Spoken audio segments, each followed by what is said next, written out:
Hi, this is Adam Wolf, physical therapist.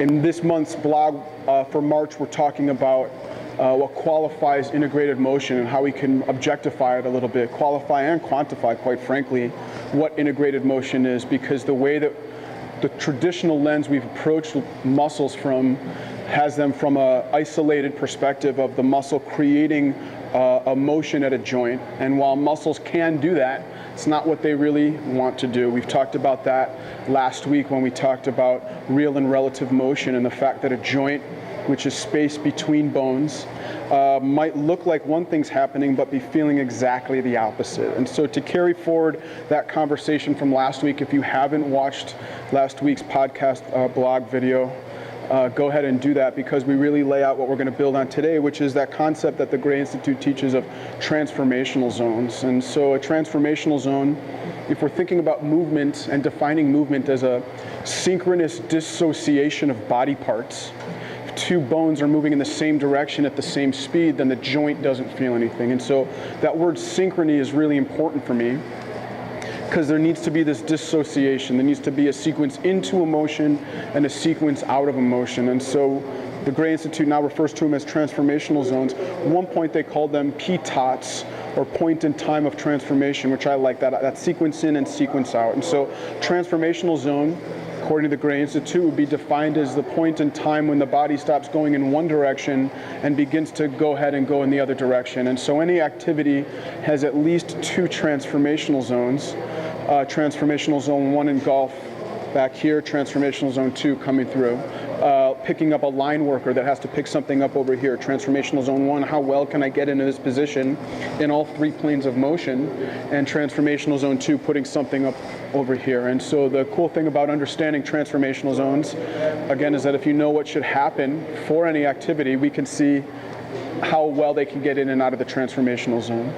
Because for me, looking at this contextually as the body is one unit, injuries occur, I believe, when forces are presented to the body that the body can't handle very well as they're being presented, as they're being loaded. And so to say that again, injury occurs when forces are presented that the body can't handle as it's still getting loaded, typically at the transformational zone. And so an example is stepping off of a curb, and I step off the curb and there's a divot and I get an inversion moment. And so my body has to control that extra force that is applied to my system, including more ground forces, more momentum to control that. And if I don't have the lateral column strength as I go through that extra inversion moment, maybe glute med strength, perhaps I'm going to go through an inversion ankle sprain because those forces were presented that my body couldn't handle.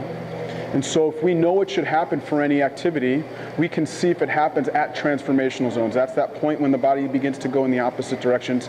In gait, to simplify it, we could get very deep to this and make more transformational zones, but typically I look at two transformational zones. The first one being when your left foot hits the ground, what happens through all the joints and all three planes of motion as your body enters in. And then the second transformational zone would be the point when your left foot's pushing off to propel forward, which sort of takes you into the first transformational zone on the other side. And so that's how I look at it. And at first when I learned it, I thought about transformational zone 2 on this side was into transformational zone 1 on this side at the same time, but it's not. Remember, it's a point in time in a sequence of dissociation. And so they're happening really close in space, but there's a offload into another load. And so we're looking at how well you can get from one position into the other. If I know what should happen for any activity, I can see if it happens or not. And if it doesn't happen, we have to ask, why isn't? And that's why drivers are so important. If I know with a driver that when I reach down this way or if I reach back this way, I'm going to get left cervical rotation bottom up, meaning the bottom bones move in the direction faster than the top. And at the same time, when I reach back like this, I should get left foot pronation and right foot supination because my body responds and reacts top down, which means the top bones move in the direction faster than the bottom. Because remember, I can't think of one time when one bone moves and another bone doesn't. They both move in the same direction, one going faster than the other, or they move in opposite directions, or they move in the same direction at the same speed and the joint doesn't feel anything then. For me, it's all about that sequential dissociation to get the joints to feel what they want. And so that's why transformational zones are so important along with drivers. If I know what the drive is in and out, well, then I can see how well you can handle that from that Goldilocks principle of too much, not enough, wrong time. And so transformational zones is where we assess movement. Again, if we know what should happen at the transformational zones, we can deduce what happens through the middle. And quite honestly, we test movement, assess, rehab, recondition, train movement at those transformational zones, and in fact, a little bit beyond where they need to go. As Gary Gray says, the oh shit transformational zone, because that's really important. We need to know.